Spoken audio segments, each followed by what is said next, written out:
How to sign up in Line application. Hi everyone, welcome back to Wake&Tech. In this video, we are gonna learn how you can get started and sign up for a Line. First of all, download and open up the Line application on your smartphone. Once you're inside this welcome screen, tap on the sign up button to sign up for a new account. On the next page, select your country or region where you currently live and click on the continue button at the bottom.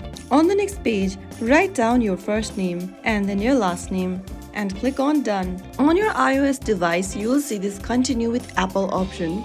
Right after you select your country, tap on it and then click on the sign in button in the pop-up at the bottom and follow through the instructions. On the next page, you'll need to write in your name. You can also add a profile picture for yourself by tapping the camera button, selecting select photo or video and choose a photo, or you can also take a picture from your camera by tapping on open camera and clicking the picture.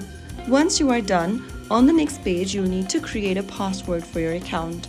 Type in a password that includes the criteria given above, re-enter the password once again in the next field, and click on the green arrow at the bottom right. Soon after you do that, you will be able to create a new account online. You landed in the home page of Line. Now the next thing to do is to get ready to add friends. Tap on add friend at the bottom of the screen and then you can auto allow to sync in your contact on your device by tapping allow, and then all of your friends that has Line will also be listed. Signing up for Line is quick and easy even if you are a complete beginner. Now you can connect with friends, send messages, make voice or video calls and enjoy everything the app has to offer. If you found the video helpful, don't forget to like, share and subscribe to our channel. I will be back again in the next video. Stay tuned. Till then.